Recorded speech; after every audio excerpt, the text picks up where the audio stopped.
Hello friends, welcome to my channel. तो आज हम रस शास्त्र जो है उसका एक इम्पोर्टेंट टॉपिक है मूषा, उसके बारे में देखेंगे। ठीक है, तो सबसे पहले तो उसकी निरुक्ति क्या है तो वो देखेंगे हम। मुष्णाति दोषान मूषा या सा निगद्यते। ठीक है, ये उसकी क्या है, निरुक्ति है। क्या है? मुष्णाति दोषान मूषा या सा निगद्यते। ठीक है, इसका अर्थ क्या होगा कि जिस पात्र के द्वारा द्रव्यों को गर्म करने या पिघलाने पर द्रव्य स्थित दोषों को दूर किया जाए उसे हम मूषा कहते हैं। ठीक है, तो मूषा किसे कहते हैं हम?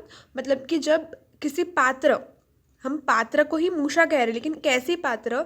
ऐसा पात्र जिसके द्वारा हम जब द्रव्य डाल रहे हैं उसमें, ठीक है, गर्म करने के लिए हम जब द्रव्य डाल रहे हैं और उसको पिघलाने के लिए जब द्रव्य डाल रहे हैं, तब द्रव्य में जो स्थित दोष है वो जो है दोष को दूर कर देता है। कौन? मूषा।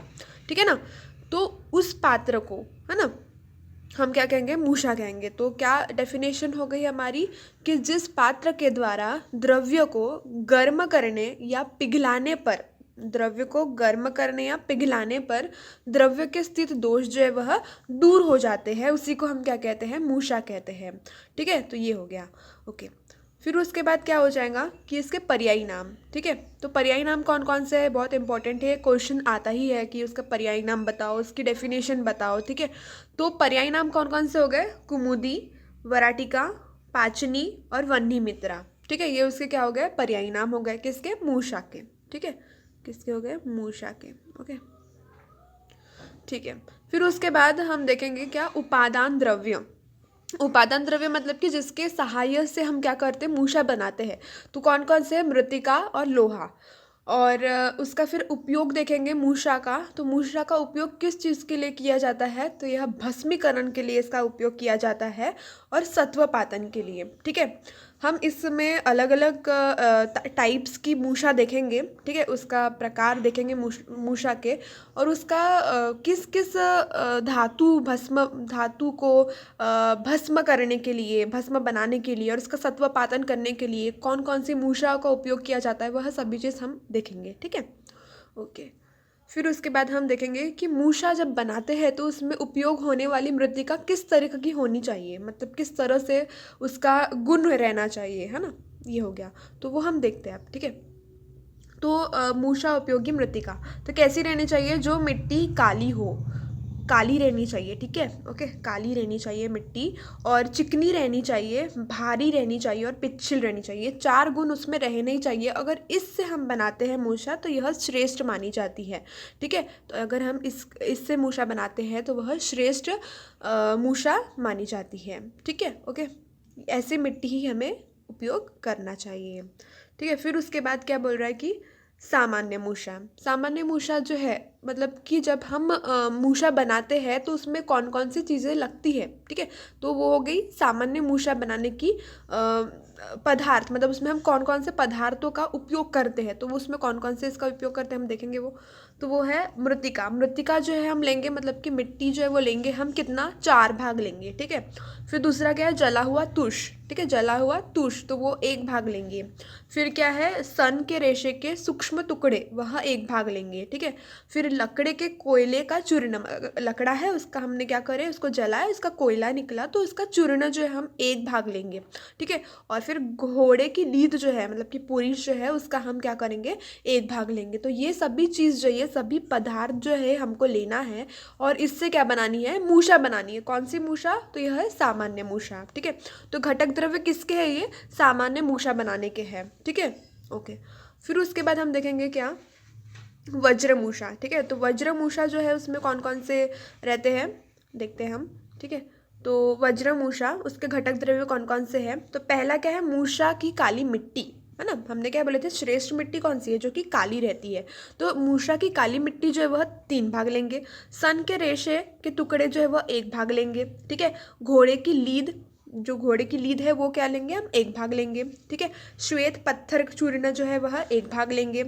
धान की जली हुई तुष जो है, ठीक है, उसका चूर्ण जो है उसको हम कितना लेंगे? 1 भाग लेंगे। ठीक है, फिर उसके बाद क्या बोल रहा है कि टूटे घड़े की पक्व मिट्टी का चूर्ण, जो टूटा हुआ घड़ा रहता है ना उसकी जो पक्व मिट्टी रहती है, मतलब कि उसको हमको पकाना है टूटे वाले घड़े को और उसका चूर्ण करना है, तो ये लेना है। फिर उसके बाद मंडूर चूर्ण, ठीक है। फिर उसके बाद मंडूर चूर्ण, और 8वां क्या है, काली मिट्टी, काली चिकनी वाली मिट्टी, ठीक है। ओके, तो ये हमको घटक द्रव्य लेना है, ठीक है। फिर उसके बाद पक्वमूषा, पक्का जो है वो किस तरीके से बनाते हैं, बहुत इजी वे है इसका, ठीक है। तो क्या है कि सामान्य मूषा के लिए उपयोग किए जाने वाले पदार्थ के सहायता से कुम्हार के द्वारा बनाई गई हंडी रूपी, हंडी मतलब उसका जो आकार रहता है ऐसे हंडी रूपी रहता है, उस मूषा को हम पक्व मूषा कहेंगे। हमने जो सामान्य मूषा के जो घटक द्रव्य देखे थे उसी के तरह उसमें हम उपयोग करेंगे पक्व मूषा बनाने के लिए, ठीक है।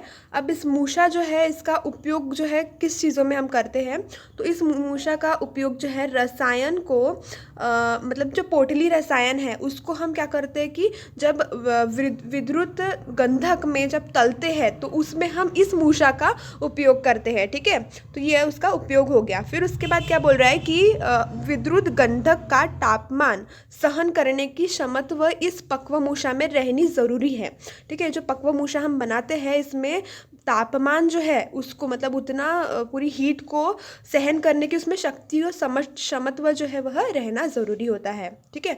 तो ये हमने किसके बारे में देखे, पक्वमूषा। ये देखो इसकी आकृति है इस तरीके से, ठीक है ना।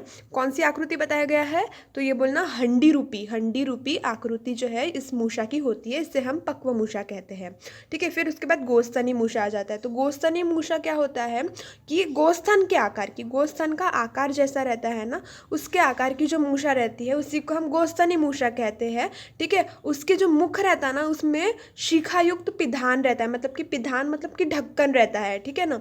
और उसको ही हम क्या कहते हैं, गोस्तनी मूषा कहते हैं। इसका उपयोग किस किस चीज़ों में होता है, तो जो सत्व हमको प्राप्त होता है उसके शोधन के लिए हम इस गोस्तनी मूषा का उपयोग करते हैं, ठीक है। उसके बाद है वृंताक मूषा, ये लास्ट मूषा है, मतलब बहुत इंपॉर्टेंट है, ये क्वेश्चंस आते ही है, इसके बनते ही हैं, ठीक है। तो वृंताक मूषा के बारे में हम देखेंगे। तो क्या बोल रहा है कि बैगन की आकृति जैसे लंबी गोल एक मूषा कुम्हार से हमें बनवाना है, ठीक है। मतलब कि बैगन की आकृति की जैसी हमको क्या करना है कि कुम्हार से वो बनवाना है मूषा, ठीक है। धतुर पुष्प के जैसा 12 अंगुल का हमको एक सछिद्र एक नली बनवाकर मूषा के मुख पर ऐसे उसको बांधना है, बैठाना है कि जिससे दिखाई दे कि हमको वो पुष्प आकृति जो है वह हमें दिखाई देना चाहिए। तो इस तरह की जो मूषा है हमें वृंतक मूषा में बनाना है, ठीक है। और इसकी जो मिट्टी है वह हमें कौन सी मिट्टी यूज़ करना है, जो हमने सामान्य मूषा में जो पदार्थ बताए थे ना, अलग अलग पदार्थ, उस तरह के घटक द्रव्यों से बनी हुई मूषा का ही हमको उपयोग करना है, बस उसका जो आकृति है वो अलग रहती है, ठीक है ना। बैगन के जैसे आकृति रहती है इसमें, तो उसी को याद करना है हमें, वृंताक मूषा उसे कहते हैं। इसका उपयोग किस चीज़ों में किया जाता है, तो खप्पर आदि द्रव्यों का सत्वपातन के लिए यह मूषा का हम उपयोग करते हैं, ठीक है। खरपर आदि जो द्रव्य रहते हैं उसका सत्वपातन के लिए हम इस मूषा का उपयोग करते हैं, ओके। तो ये हो गया हमारा क्या, मूषा के बारे में, ठीक है। तो हमने क्या देखे मूषा के बारे में कि सबसे पहले तो उसका डेफिनेशन देखे कि मूषा मतलब क्या होता है, उसके पर्यायी नाम देखे, उसमें श्रेष्ठ मिट्टी कौन सी यूज़ की जाती है, उसके गुण कैसे रहते हैं, है ना, वो सभी चीज़ देखे, और उसके प्रकार देखे मूषा के, ठीक है। और इसके साथ साथ हमने क्या देखे कि अलग अलग मूषा जो है उसका उपयोग जो है ना, उपयोग कौन कौन से द्रव्यों का सत्वपातन और भस्मीकरण के लिए उपयोग किया जाता है, ठीक है। तो आज के लेक्चर में बस इतना ही। अगर लेक्चर अच्छा लगे तो लाइक करना, सब्सक्राइब करना एंड शेयर करना। Thank you.